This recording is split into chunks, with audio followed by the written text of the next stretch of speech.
2, 1. Olá, amigos, sejam bem-vindos a mais um João Antônio Convida. Sempre com convidados muito especiais. De hoje, eu estou aqui com reforço. Estou com a Andréia do Condomínio Legal, sim, ela vai me ajudar nesse programa porque temos um convidado muito especial. Eu ia fazer a apresentação dele em inglês, mas como eu não manjo muito inglês, não quero errar porque o cara é professor, João Baldiali, buona gente. Eu vou falar um pouquinho em italiano que fica melhor, né, João? Tudo bem? Bal Idiomas, olha aí, seja muito bem-vindo, André, obrigado por ter aceito o nosso convite, aqui está participando desse nosso programa João Antônio Convida. E vamos direto ao assunto. Todo mundo acha que inglês é fácil, que o cara sai depois de uma semana falando e dando discurso, não é isso, Ju? E aí não é bem assim a coisa. Então, eu queria que você se apresentasse, uma escola que já está há 6 anos no mercado, se consolidando cada vez mais e com diferenciais. Sim. Seja muito bem-vindo. Obrigado, primeiro é um prazer estar aqui, surpresa do prazer.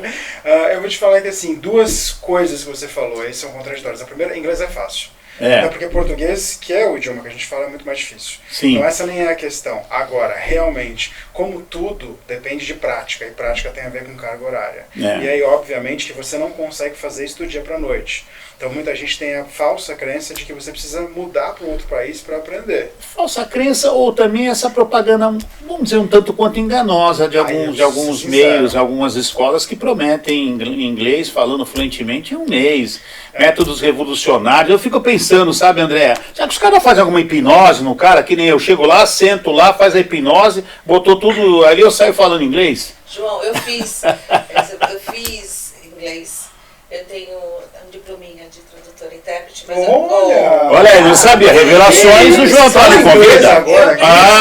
Amigo, é um furo de reportagem agora. Furo. Mas isso, sei lá, gente, eu fiz CCBU, eu fiz 9 anos de inglês. Olha isso. 9 anos uma tua de inglês. junto, uma advogada fantástica, administradora, apresentadora. Falo inglês, não fluente, né?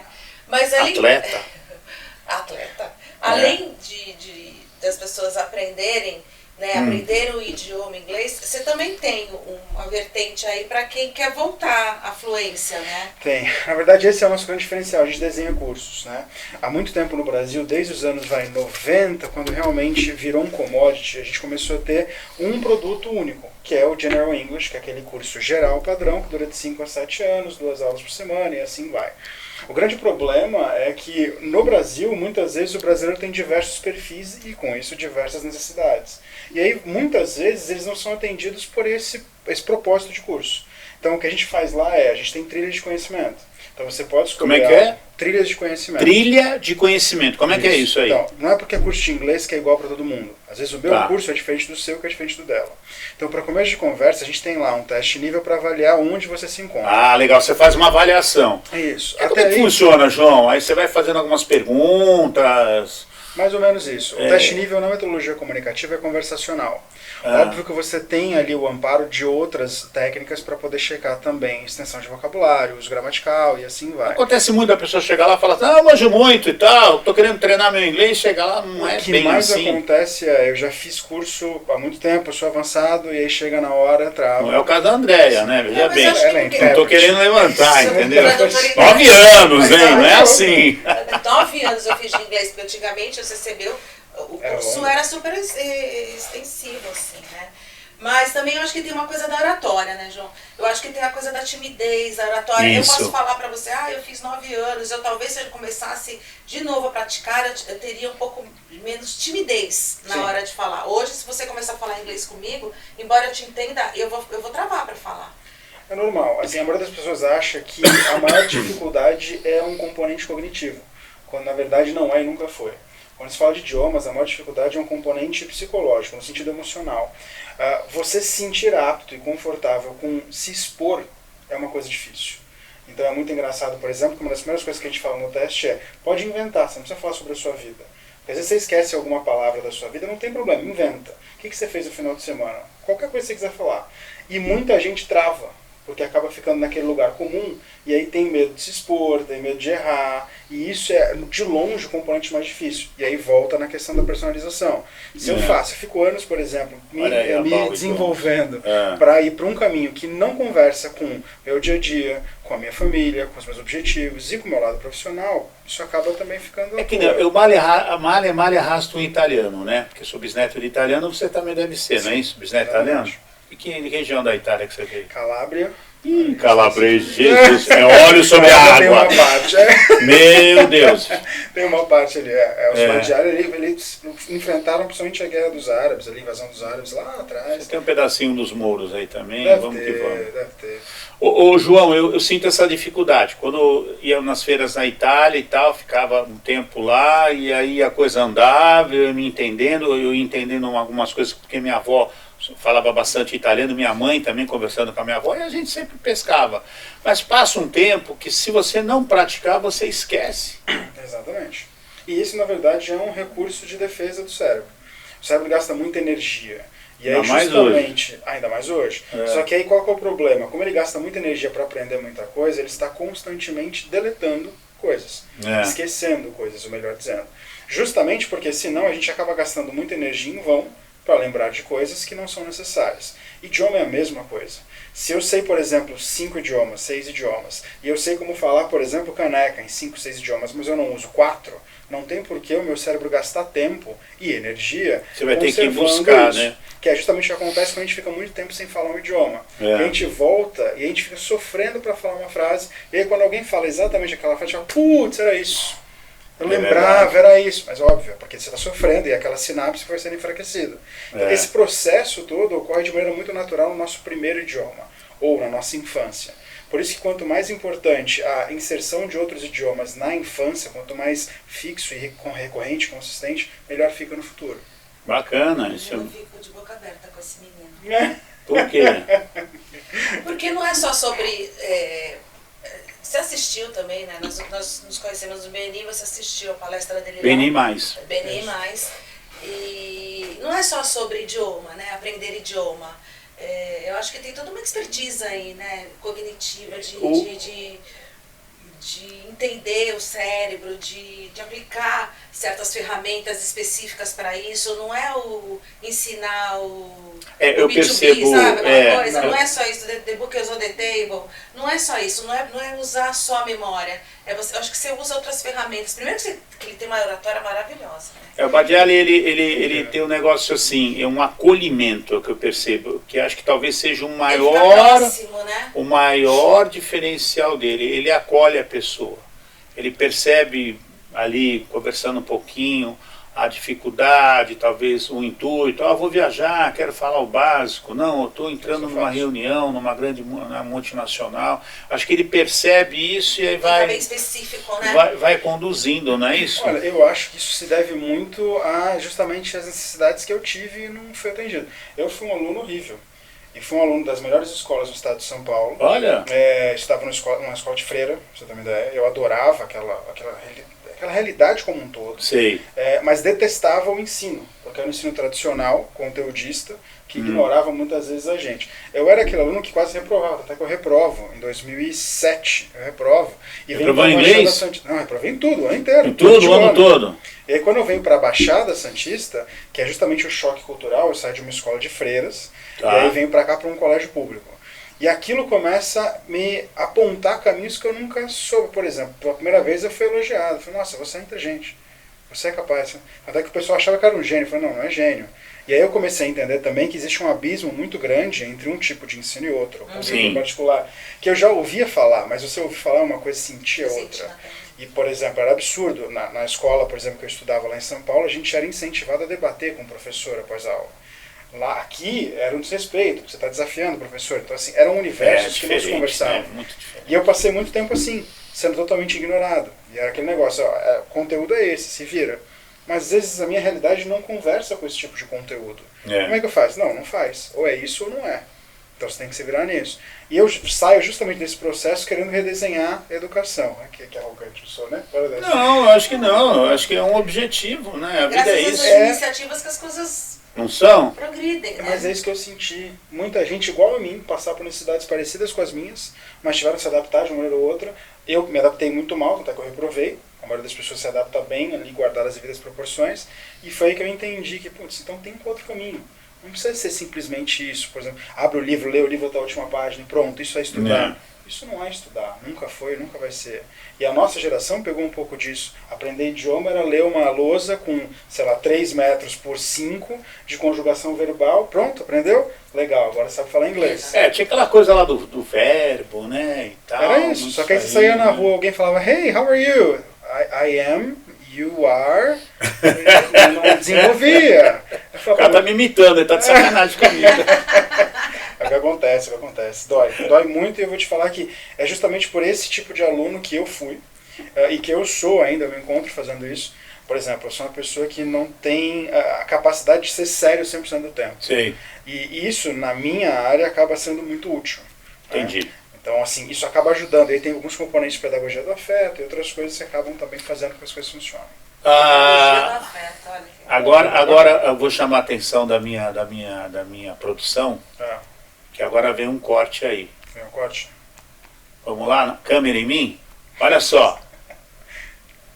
As escolas de inglês, elas vão acabar? Essa é a pergunta que eu te faço. Diante do quê? De que hoje você pega um aparelho, ok? Você fala no seu idioma e passa para a pessoa e ele traduz. Até que ponto isso vai desestimular ou não as pessoas de realmente aprenderem, de entenderem os significados? Olha, acontece, e assim, é interessante ver que esse recorte que você está trazendo é totalmente dicotômico, no sentido de que existem duas facetas que não necessariamente se conversam. A primeira delas é a questão da interpretação. Esse é um ponto. Ou tradução, dependendo do contexto, mas a gente está falando de um ponto. O outro é o aprendizado de idiomas. No ponto de interpretação, realmente a situação começa a ficar cada vez mais complicada. Recentemente, inclusive semana passada, esqueci o nome da empresa do ChatGPT, OpenAI, fez inclusive um vídeo mostrando uma aula de espanhol com o ChatGPT. E assim, a aula toda é em inglês, e aí o menino precisa falar espanhol, então eles vão fazendo toda a aula em espanhol, e é maravilhoso isso. Fez uma aula de matemática igualzinho, com a câmera do celular, mostrando, explica o que é cosseno, o que é hipotenusa, é maravilhoso. Nesse aspecto de interpretação, sem dúvida alguma, cada vez menos exige esse dado humano. Porém, a gente tem que lembrar que contexto é rei. Ou seja, não adianta eu saber um monte de palavras se o contexto não me ajuda, se eu não consigo identificar esse contexto. E muitas vezes o que a gente mais vê em filme, por exemplo, legendagem feita com contexto errado.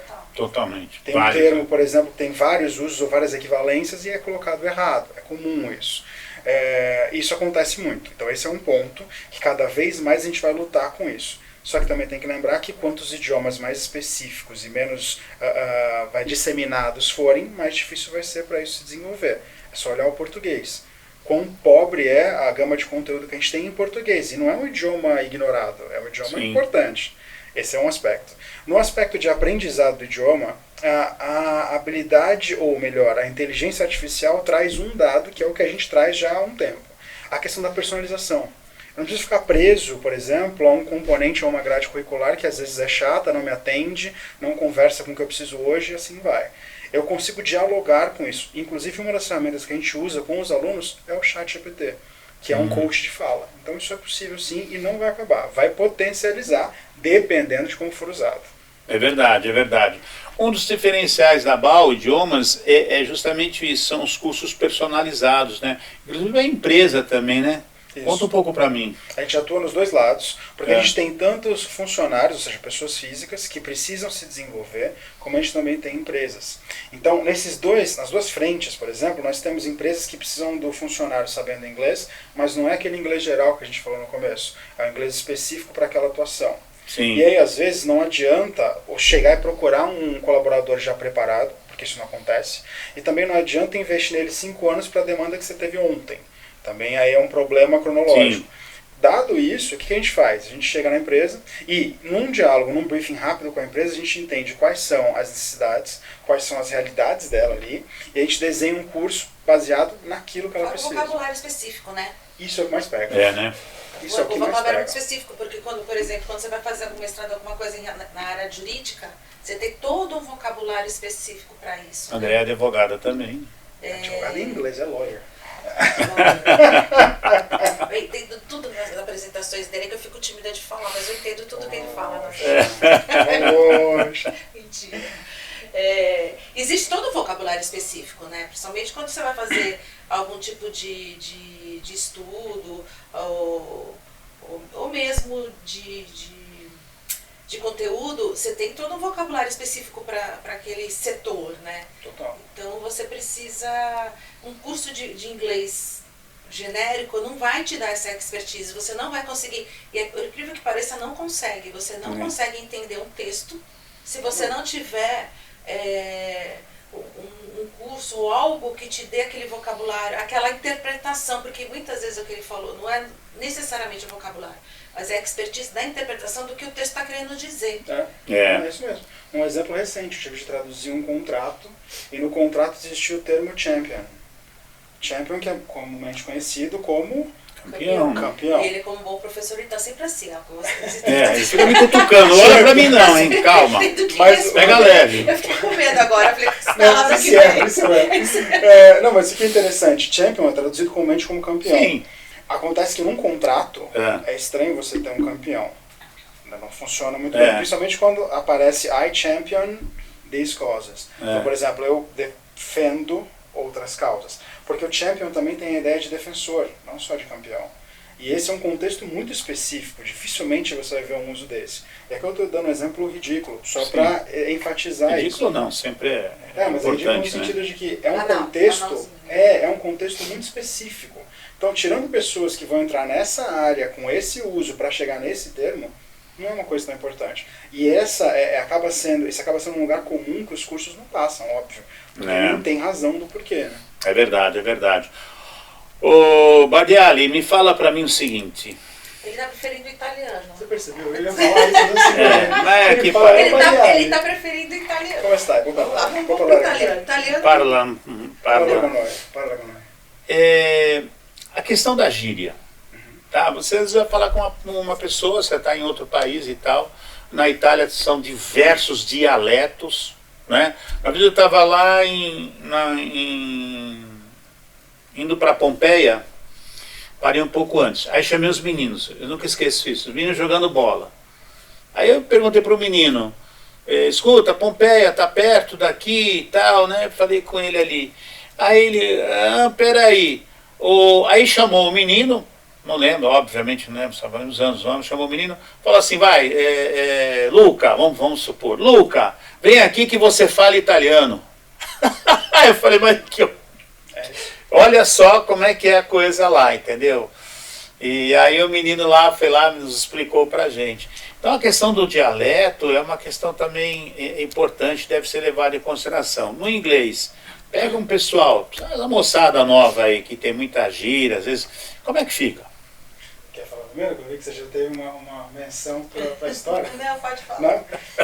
Aí, primeiro que é interessante a gente entender que existe a questão do dialeto, existe a questão também do maneirismo, ou do uso de linguagem, forma de linguagem, ou gíria. Como então, aí falou. A pergunta é, você lá na Bal Idiomas, você, de vez em quando, gente, olha, quando alguém vier com uma gíria muito popular lá em Miami ou em Nova York, isso, não é aquilo.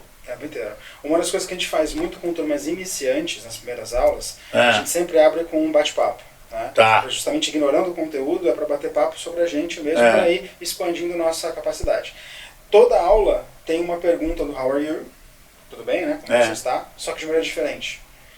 Diferente no sentido de gírias. Ah, que legal! Toda aula tem isso. Olha aí que bacana, porque gente. A ideia é que você, não que você memorize cada uma delas. Por exemplo, você não precisa saber que uma oportunidade de falar How are you? What's cooking? Que em teoria seria o que está cozinhando, né? Você não precisa saber disso. Mas se você souber que naquele contexto ali, naquele momento, a gente falou what's cooking no sentido de how are you, e aí como estão as coisas, beleza, não tem problema. Então isso precisa ser normalizado. Dito isso, também é interessante que as pessoas saibam que existem variações linguísticas. Tá. E uma vez que isso existe, e eu dou esse exemplo sempre, não adianta eu falar como, por exemplo, um linguajar dos racionais com o presidente da República. como também não adianta fazer o contrário. Sim. E já teve, muito principalmente nos anos 90 e 2000, aquela crença de que o português certo era o melhor. E aí, o português certo já é uma coisa estranha, né? Mas tudo bem. Português gramaticalmente correto, gramática normativa, seria o melhor. Hoje em dia já não existe isso muito fortemente. Desde os anos 2000 vem caindo. A mesma coisa acontece com o inglês. Só que aí no inglês, pela variação, pela distância entre o informal e o formal ser muito menor do que o português, a gente acaba tendo algumas variantes diferentes, como por exemplo, tem o Ebonics, que é o inglês negro. Sim. Que é um inglês com uma certa variação que não existe no inglês branco. Que aqui já começa a ter um teor racista, mas lá na verdade é um teor racial, que é uma coisa um pouco diferente. Então essa brincadeira da gente conseguir navegar entre essas realidades, entre esses mundos, acaba dando para o nosso aluno uma amplitude maior. Bacana. E o inglês da Inglaterra, do inglês lá, do escocês também lá... Como é que o que pega lá? Porque o inglês é todo meio não, assim, ele ria lá. E esse é o inglês que a nossa geração entende melhor. Esse inglês da Inglaterra é um inglês pronunciado, e a minha geração que não está habituada a ouvir o inglês, é o inglês que eu consigo compreender melhor. Mas, por exemplo, os meus filhos, a geração dos meus filhos, que eles estão extremamente habituados a ouvir inglês, a ter acesso a filmes em inglês, esse linguagem mais do que o norte-americano? É? Não, estou falando, meu filho entende muito mais o inglês norte-americano do que o inglês, embora eu fique boba que para mim, o inglês da Inglaterra ele é mais pronunciado. E aí você, para mim, que aprendi aquele inglês na gramática, essa coisa da pronúncia, how are you? I'm fine, thank you. Para mim é muito mais fácil eu entender o inglês de filmes que são britânicos do que o inglês dos Estados Unidos. E os meus filhos são ao contrário. Eles têm muito mais ouvido para entender o inglês americano, porque eles estão habituados com esse linguajar, porque eles ouvem mais o inglês dinâmico, americano. Mais rápido, né? É corriqueiro na vida deles, né? A música, né? O filme, do que realmente um filme britânico. E eu acho isso tão absurdo, porque para mim seria tão mais, na minha lógica, seria tão mais fácil você entender o príncipe Charles falando do que o... Há controvérsias, faz atenção. Inclusive até porque até os anos 90, e nos anos 90 2000 surgiu uma virada de chave ali. Eu não sou dessa fase. O inglês britânico... Eu não sou dessa fase. Eu aprendi inglês depois. Acho que eu percebo disso. Mas assim, até os anos 90 e 2000, o inglês britânico era o que era majoritariamente ensinado. O curioso é que a mesma coisa não acontece com o português. A gente tem o português de Portugal, que também é mais pronunciado em vários aspectos. Sim. Né? Está a comer? É uma coisa muito mais difícil para a gente entender hoje, e até fora do país, do que o vai comer? Você está comendo? É muito rápido. É rápido. Hoje em dia, por isso que eu chego na Itália e falo, parla più piano.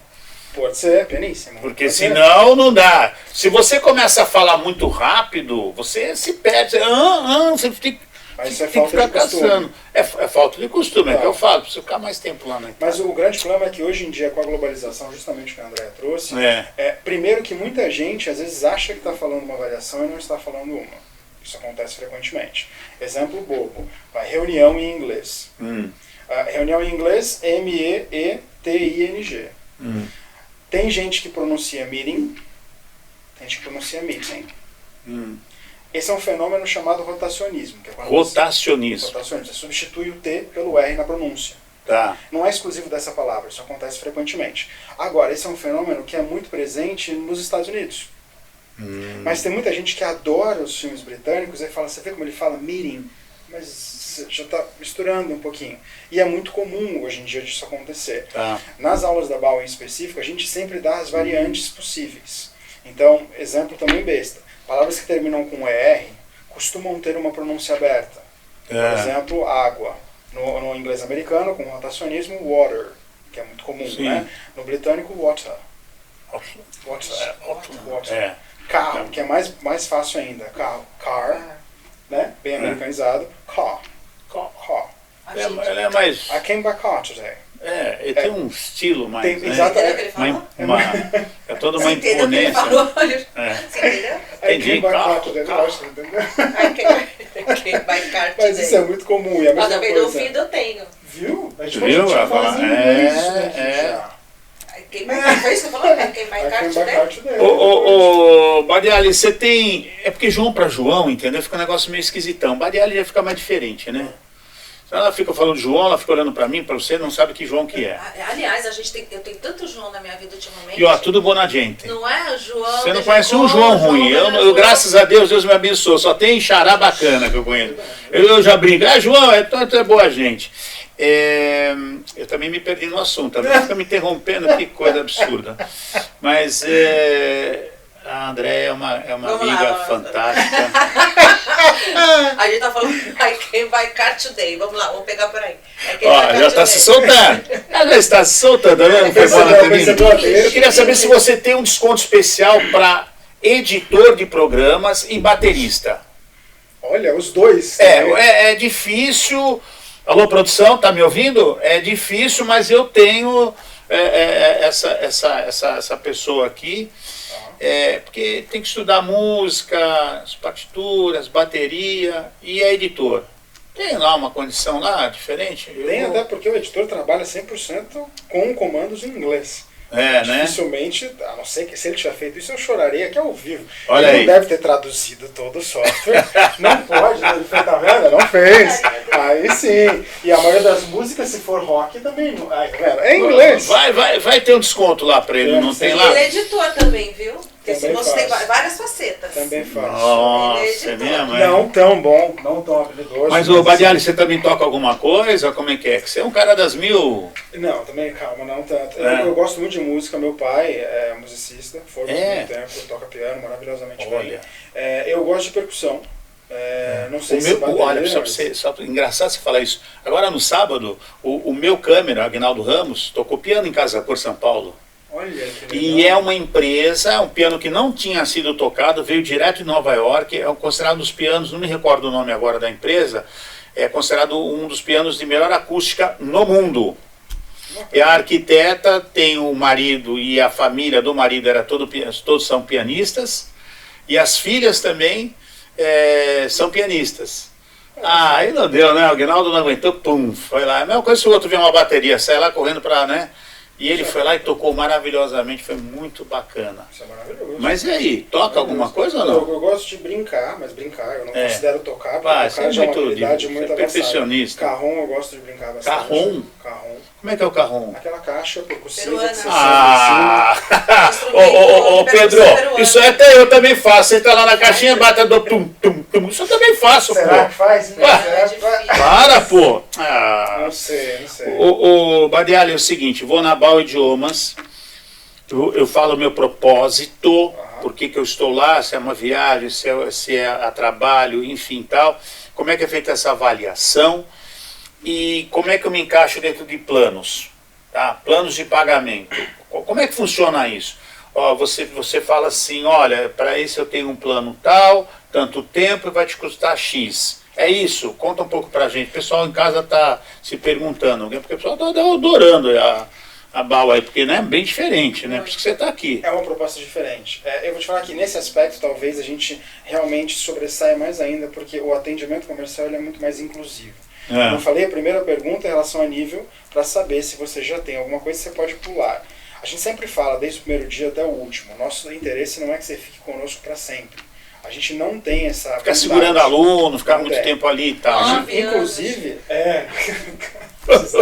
assim de apontar. Naquele tempo. Não precisa, a gente fala muito isso. Qual que é o seu prazo? Você tem um prazo para atingir seu objetivo? Tem o ano que vem, então tudo bem. Então o nosso plano aqui vai até o ano que vem. A gente não quer que você precise da gente depois desse prazo. Agora a gente quer sim que você goste tanto que você queira continuar, que é uma outra situação. Então, uma vez que a gente sabe o nível, a gente pergunta sobre objetivos. E a gente tem uma reunião, um briefing, que a gente entende quais são as necessidades e com as necessidades do aluno a gente consegue apontar para caminhos diferentes. Tá. Uma das coisas que a gente consegue também dar de oportunidade não, mas para aluno, aí vamos na questão do valor, grana, tutu. Não, vou chegar nisso. Uma das coisas que a gente oferece para o aluno você tem alguma preferência sobre modalidade? Porque como eu falei, a gente personaliza o curso. Você já escolheu, por exemplo, a trilha de conhecimento. Eu quero Business English, eu quero preparação para exame de proficiência, conversação e assim vai. Mas qual a modalidade? Você quer fazer aula particular? A a gente tem modalidade VIP. Você quer fazer em até 3 pessoas, a gente tem trios. A gente tem também small groups, até 6, ou groups até 12.